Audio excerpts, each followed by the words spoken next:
ရောင်မျိုးနွယ်စုမှာလျှက်ကြံနေထိုင်ပြီးတဲ့နောက်မှာတော့ဆေးခန်းသားကြီးကျင်းပမဲ့ရက်ကိုရောက်လာခဲ့ပါတယ်။ခန်းသားကျင်းပရာနေရာမှာလည်းဧည့်သည်တွေများပြားတဲ့စီကန်းနေပြီးကလေးတွေကအစလွတ်လပ်စွာပြောပါခွင့်ရကြပါတယ်။ချောင်းရန်တို့ဆရာတပည့်လည်းအခမ်းအနားရှိရသေးလားယင်ကောင်းကင်တင်းထဲမှာလည်းရောင်လောင်းတို့ကိုဖိတ်စာပေးခဲ့တဲ့ရောက်ရှင်းကြီးနဲ့အရင်ကပုံပြပန်းပြရိုက်နှက်ပေးခဲ့တဲ့ရန်သူဟောင်းနဲ့တွေ့ကြပါတယ်။မိတ်ဆွေဟောင်းတွေနှုတ်ဆက်နေကြခြင်းအကြီးကဲဝမ်းဟော်ရောက်လာပြီးအခမ်းအနားစတဲ့နောက်မှာဖြစ်လို့အထူးဧည့်သည်နေရာကိုခေါ်လာပေးပါတယ်။ရောင်မျိုးနွယ်စုဝယ်ရှို့လည်းပြစ်ပယ်ခံခဲ့ရတဲ့ရောင်လောင်းကမဟာမိတ်ဖွဲ့ကြီးရဲ့ခေါင်းဆောင်ဖြစ်လာတာမလို့အားလုံးကရှိကျူးနေကြပါတယ်။အလဲပိုင်းကုန်းမြေဒေသရဲ့အထင်ကြီးဆေးပေါ်ဆက်သူတွေကတော့ဒီဆေးခန်းသားမှာတော့တာမန်လူတယောက်လိုဖြစ်နေတာမလို့ရှောင်းရလဲဆေးခန်းသားရဲ့လွှမ်းမိုးနိုင်တဲ့ကိုသိလာပါတယ်။ရောင်လောင်းလဲဆေးခန်းသားဖြစ်ပေါ်လာရခြင်းအကြောင်းနဲ့အခမ်းအနားမှာအပိုင်းတစ်ခုခွဲထားပြီးပထမပိုင်းကလူငယ်မျိုးဆက်သစ်တွေရဲ့ပြန်ပွဲဖြစ်ခါဒုတိယပိုင်းကသာကုန်းမြေတစ်ခုလုံးရဲ့ထိပ်တန်းဆေးဆရာကိုရွေးချယ်ပေးနိုင်တာလို့ချောင်းရန်ကိုရှင်းပြပါတယ်။ပထမတွေဒုတိယတွေဆိုတာသူ့အတွက်အရေးမကြီးပဲဒီပြန်ပွဲမှာအနိုင်ရရှိခြင်းနဲ့ဆိုတာအဲ့နဲ့ကရောင်မျိုးနွယ်စုတွေပါရမီရှင်တယောက်ကိုဆုံးရှုံးသွားရတယ်ဆိုတာကိုဆရာစားပြောပြပေးခြင်းလို့သာဖြစ်တယ်လို့ချောင်းရန်ကပြောပါတယ်။ဆရာတပည့်နှစ်ယောက်စကားပြောနေတော့ရောင်မျိုးနွယ်စုရဲ့ခေါင်းဆောင်ကြီးကရောက်တဲ့အခမ်းအနားကိုရောက်လာပါတယ်။ကြီးကဲကိုကြည့်ပြီးတခြားရောင်မျိုးနွယ်စုဝင်တွေလိုမတူပဲဗိုလ်ကျလိုသိမရှိတာကိုရှောင်းရန်တတိထားမိပါတယ်။ရောင်ချမ်းတို့နာရောက်လာတော့ခေါင်းငယ်အိမ်တော်မဟာမိတ်ခေါင်းဆောင်အနေနဲ့ရောင်လောင်းကယူတည်ပေးလိုက်ပါတယ်။အကြီးကဲရောက်တဲ့လည်းလူကမှားသွားပြီလို့တွေးနေပါတယ်။အခမ်းအနားမစတဲ့ခင်မှာပဲဘူတိကျောက်ကိုစီးပြီးအကြီးကဲရှမ်းတို့လည်းအရှိန်မီရောက်လာပါတယ်။ရှောင်းရန်ကတော့သူရင်ဆိုင်ရမယ့်ပြန်ဘက်တွေကတကယ်ပါရမီရှင်အကျော်မော်တွေဖြစ်နေတာမလို့ဝမ်းသာနေပါတယ်။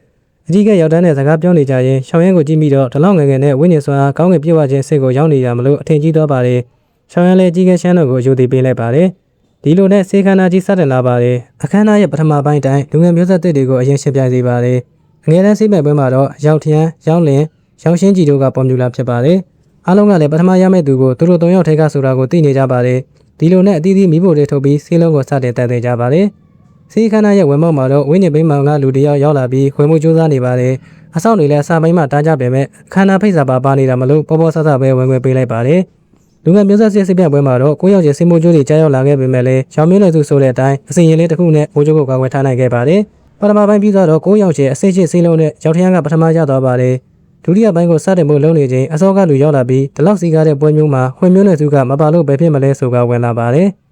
အားလုံးလည်းထိန်းနဲ့ကုန်ကြပြီးရောင်လောင်းကတော့ရောက်လာတဲ့သူကဝင်းရှိချစ်ဆိုတာကိုသိပါတယ်။ရှောင်းရန်ကမသိတာမလို့ဆေးပေါ်ဆက်မြောက်စင်ငယ်ကိုခိုးပြီးသူ့ဆရာကိုတစ္ဆာဖောက်ကထပ်ပေးသွားတဲ့ဟိုမျိုးနယ်တို့ပြောလိုက်တော့အရင်ကသူ့ကိုပြပြပူတဲ့သူဆိုတာကိုရှောင်းရန်သိသွားပါတယ်။သူ့ရဲ့အဆင့်ကဗိမာန်မှာဝင်းမြရှက်တတ်သားပါတယ်။ဝင်းမျိုးနယ်သူကလူတွေဆိုတာသိတော့အားလုံးသောလူတွေလည်းဒီလောက်နှစ်တည်းအကြာကြီးဆေးပေါ်သက်သူတွေရဲ့ဝင်းညင်ကိုအမဲလိုက်နေခဲ့တဲ့ကောင်တွေဖြစ်တာမလို့မင်းတို့မျိုးနယ်သူတွေကိုမဖိတ်ထားဘူးပြောတာနှက်လွတ်ပါတယ်။အကြီးကဝမ်းကလည်းဆေးခန်းသားမှာဝင်းမျိုးနယ်ကိုမဖိတ်ထားဘူးပြောပြီးဘလို့ဝင်လာတာလဲမေးတော့ဖိတ်စာကိုထုတ်ပြပြီးပေါ်တင်မဲဝင်လာခဲ့တာလို့ပြောပါတယ်။ဒီလိုအချိန်မှရောက်လာတာရှေးအောင်မျိုးနယ်သူတွေပြောဆုံးတဲ့ကိစ္စနဲ့ရောင်မျိုးနယ်ကမင်းတို့ကိုစင်းရှင်းမှမပြောက်ဘူးလားမေးတော့လ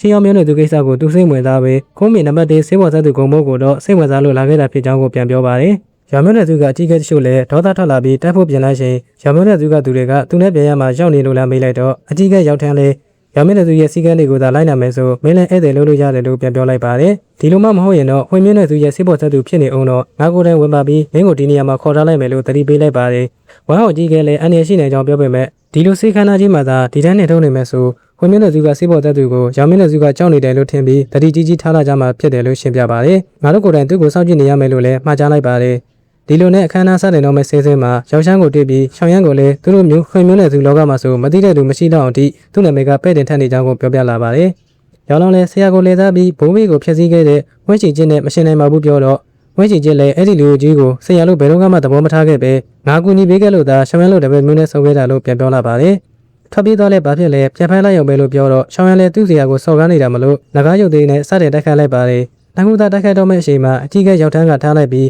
စိတ်ခန္ဓာရဲ့စင်မင်းကဆေးပေါ်သက်သူတွေအတွက်ပဲဖြစ်ပြီးပြိုင်မယ်ဆိုဆေးပေါ်သက်တာကိုပဲပြိုင်ပါလို့တတိပေးလိုက်ပါတယ်။ရှောင်းရန်လည်းအကြီးကဲကိုရမ်းမြမိတဲ့အတွက်တောင်းပန်လိုက်ပါတယ်။ဒီလိုနဲ့တကက်ပြိုင်ပွဲကြီးစတင်လာတော့ပြိုင်ပွဲဝင်ရမယ့်သူတွေက၄ယောက်ဖြစ်ပါတယ်။ဝဲရှိကြီးကစင်ပေါ်ရင်တက်လာပြီးအကြီးကဲဝမ်းဟွန်နဲ့အကြီးကဲရှမ်းလုံတို့လည်းတက်လာကြပါတယ်။တနေရာလေးလက်နေသေးတာမလို့အားလုံးကဘသူဝင်မြန်မယ်လဲဆိုတာကိုစိတ်ဝင်စားနေကြပါတယ်။အကြီးကဝဲရှိကြီးကဆေးလုံးမြော်စင်ကပညာခိုးတင်မှုတယ်လို့ကြားတာမလို့ဆေးလုံးမြော်စင်ကအခုချိန်မှာကောင်းကင်အိမ်တော်ရဲ့မဟာမိတ်ဖွဲ့ဝင်ဖြစ်နေပြီမလို့ကျွန်တော်ကပဲဆေးလုံးမြော်စင်အစားအကြီးကဝဲရှိကြီးကိုပညာသင်ပေးပြရစီလို့ပြောကချမ်းရှိနေတဲ့တနေရာကိုရှောင်းရန်ကဝင်လာခဲ့ပါတယ်ဒီလိုနဲ့ကုန်းမြေတစ်ခုလုံးမှာဆေးပေါ်သက်သူအကျိုးမော်၄ယောက်ရဲ့ပြိုင်ပွဲကြီးစတင်လာပါတယ်ဒါကတော့ကောင်းကင်ဘော်စိုးစစ်ပြိုင်ခြင်းအပိုင်း206ဖြစ်ပါတယ်အဆုံးထိကြည့်ပေးတဲ့အတွက်အားလုံးကိုကျေးဇူးတင်ပါတယ်နောက်ဗီဒီယိုတွေမှာပြန်တွေ့ပါမယ်